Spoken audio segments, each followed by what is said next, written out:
Varlamore quests aside, OSRS is bracing itself for some big quests in the future. From the plethora of quests that exist in RuneScape 3, there have been some great number of hints about future quests in Old School. So in today's video, rather than looking back at the lore in the past, we're going to ponder, what is Old School RuneScape's next big quest?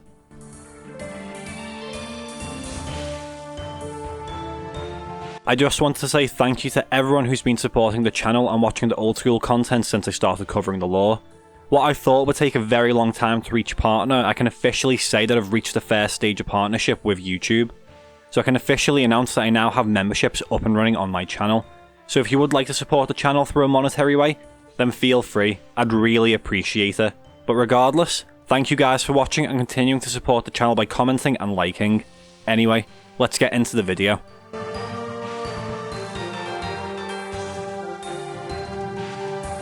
While Guthix Sleeps was RuneScape's first Grandmaster quest, released on the 26th of November 2008, and was a direct sequel to the Temple of Ikov. There were numerous teasers and hints towards this quest before it was released, so to say that it was hyped up is an understatement. For a long time it was considered as the longest and hardest quest in RuneScape, though as that was around 15 years ago, that statement isn't as true anymore. Though something it has been praised towards having one of the best immersive storylines within the game, and is often claimed to be one of the greatest quests released within RuneScape 3. While Guthix Sleeps focuses on the Crux Equal, who are allied with the Temple Knights and the Guardians of Armadil to form a strong force against Lucian. The Mahjarrat, who stole the Staff of Armadil regardless of if you sided with him or against him in the Temple of Ikov. In Old School, the ending of the quest is ambiguous, and we don't actually have a canon ending as of the making of this video. But I think it's safe to assume that if While Guthix Sleeps ends up being released, then Lucian will get the Staff of Armadil. You might be asking, why would Lucian want the staff? Well, he wants to do what Zamorak had done in the Second Age, ascend to godhood by using the staff. Though Zamorak impaled Zaros with the staff, Lucian wanted to use the power of the Stone of Jas and the staff to ensure his godhood was definite and he could replace Zamorak as the God of Chaos. But why is it on the list? Well, despite some very insightful comments from Hazelmere at the end of the Path of Gloffrey, there are numerous things to suggest that this quest is silently being cooked up to be released at some point in the future. You've got Mavario in the Dorgish Khan caves, just chilling there, and he can be pickpocketed to obtain a pendant of Lucian after the quest Temple of Ikov has been completed. Speaking to him using a Ring of Charos A, we can actually get some information out of him. This includes him saying, well, we don't know how big this thing is, but if we find it, I suppose we might need some help carrying it. And also, Lucian has asked us to search for artifacts that give off a very specific type of energy. After many years of research, I think I'm finally drawing near. And we've had lots of hints about the Stone of Jas, but its current whereabouts are entirely unknown. While it's been confirmed that the gods won't be showing up in Old School RuneScape in any capacity close to what they did in RuneScape 3, the Old School team have also confirmed that the player character wouldn't become the World Guardian, that will remain as a regular, normal adventurer, wearing our mole slippers while we move from drama to disaster in every questline. I want to end this section by saying that while I do think While Guthix Sleeps is a strong contender for a future OSRS quest, the way the Old School story is moving is in a different direction compared to RuneScape 3, and I'm all for it. But on that note, that leads me to the next quest, the Ritual of the Mahjarrat.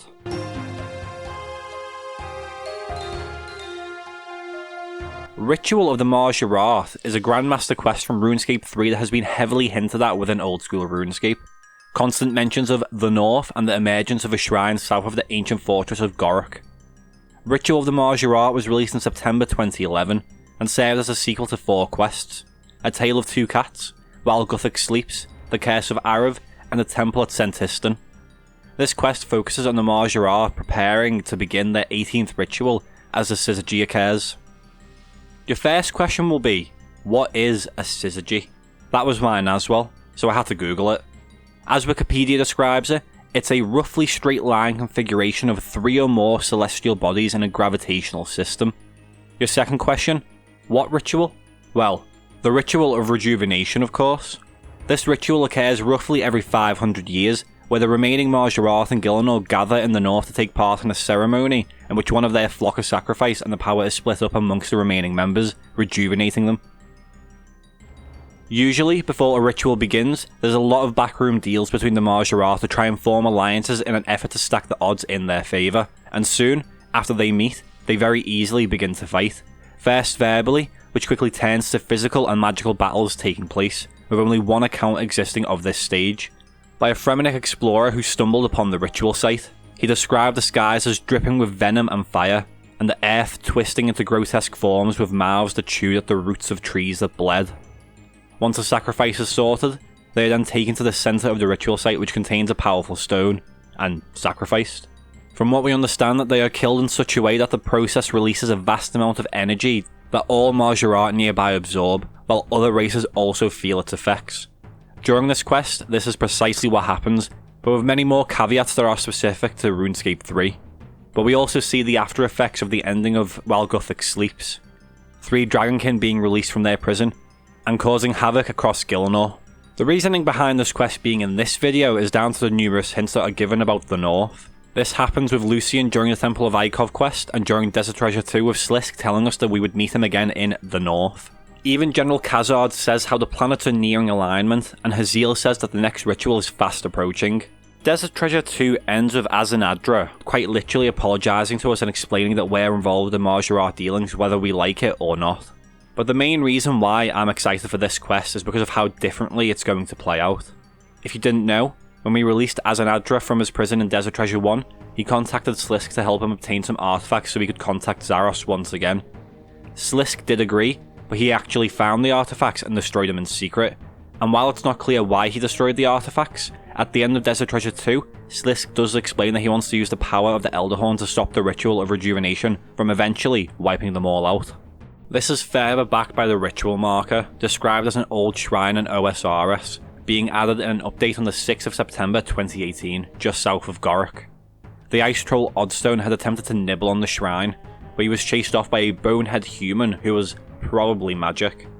After this encounter, the trolls of Weiss blocked off the area and steer clear as to not anger the Mahjarrat.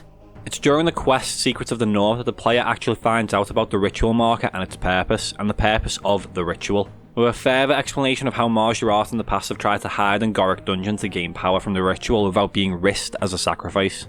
But that covers the Mahjarrat as far as this video is concerned, so let's move somewhere a bit more warm.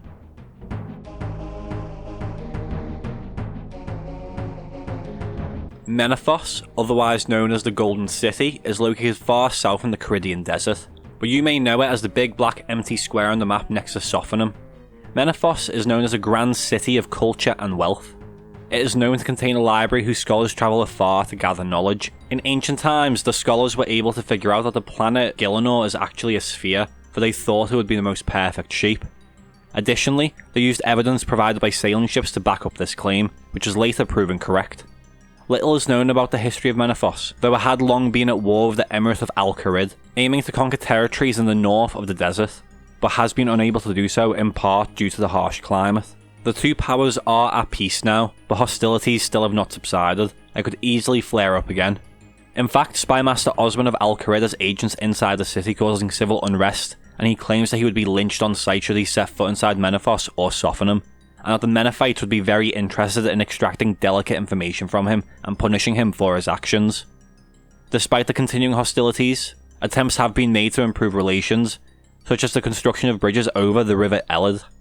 This one is really here because I'm excited about the hopeful addition of the city, and the continuation of the storyline that we see from the ends of Tombs of Amascut. Remember, when Pharaoh Kemessis comes out and greets us and is definitely not mind controlled? I mean, by the looks of his eyes, he could probably be smoking the goutweed a little bit too much. It's discovered during Beneath Care Sands that Amascut has in fact taken control of him, and has utilised the sect of Scarabeus to infest Sophanum with plagues, giving the Pharaoh a plausible reason to quarantine Menaphos. During his first public appearance in a very long time, he announced the abolishment of the quarantine due to the plague ending in Sophanum.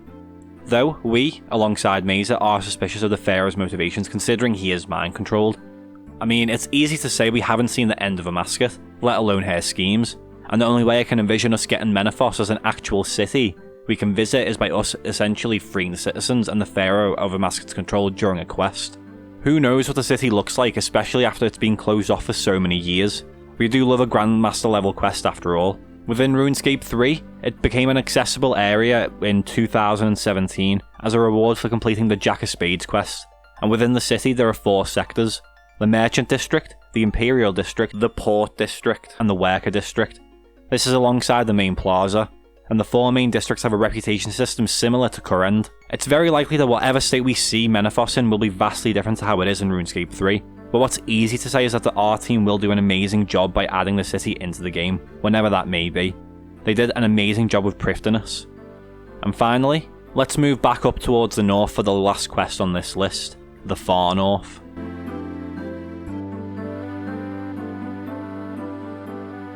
Now this is in here because I do genuinely want this questline to be continued, and with the skill of sailing coming in, there's an alright chance that sometime in the future they will explore this questline further. Penguins are a race of flightless aquatic birds found in Gielinor, specifically in the north. The penguin region is described as the Motherland, and there's other small islands as well. The largest city within the Motherland is called Palingrad, and the intelligent penguins are part of the Pescalians organisation.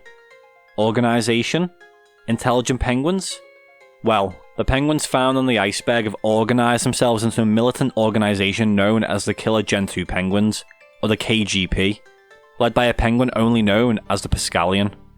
While the Pescalian's whereabouts are currently unknown, it's easy to assume that he is in the Motherland or Palingrad. Therefore, he leaves the ruling of the iceberg down to his son, Pescaling Pax, who is the head of research and development and the overseer of the iceberg. What could the penguins possibly want? Try to take over the world. With an army of well-trained penguins and espionage. Believe it or not, they're actually incredibly adept at technology and have created advanced infrastructure and a number of disguises, and Pescaling Pax's main project is a submarine-based giant penguin suit that he wants to use for the upcoming war. A few other plans on his list consist of trying to free the penguins in Ardoin Zoo, sending penguins in disguise all over Gielinor, forming a penguin army, and also trying to figure out how penguins can fly, which I think we all know he might struggle with a little bit. In Old School, there's only one quest that involves the penguins, and that's Cold War, and oh boy, do we get involved. We speak to Larry in Ardoin Zoo, who's a little bit skeptical of penguins. We help him build a bird hide structure to observe some penguins at the iceberg in the north, before we build our very own clockwork suit. So if you've ever wanted to live out your days as a penguin, here's your chance. Eventually, we head back to the iceberg and find that the hideout has been completely destroyed and all the penguins are missing. So Larry does the most sensible thing and blamed the penguins. We decide to journey to Ardoin Zoo and attempt to speak to the penguins there, and they reveal their plot of trying to learn how to fly so they can escape Ardoin Zoo. During the quest, we also find out that one of Fred the Farmer's sheep is actually a penguin in disguise. We once again find our way to the iceberg. We infiltrate the base and we get a debrief, complete an agility course, and even see a penguin army. But once we discover the plans, we'll see a cutscene of the penguins planning to take over Gielinor, and due to an anti-magic system that was recently installed, we're compromised and are thrown into a cage of ice lords. Though we do make quick work of them and leave as soon as we can. We tell Larry and he says he has a lot of work to do with other contacts, and he'll call us when the time is right. And that's how it's left in Old School, whereas in RuneScape 3, there are 3 more penguin-orientated quests. Hunt for the Red Raktuber, Some Like a Cold, and Back to the Freezer. The questline, from what I've read, has factions like the PBJ, and that's not peanut butter jelly, but the Polar Bears for Justice, and even has the Invasion Begin. I'm not going to look into it too much, as if the Jagex team ever do consider carrying on the questline, it'd most likely go in its own direction and have its own timeline of events, which honestly, I'd love. Who doesn't love penguins?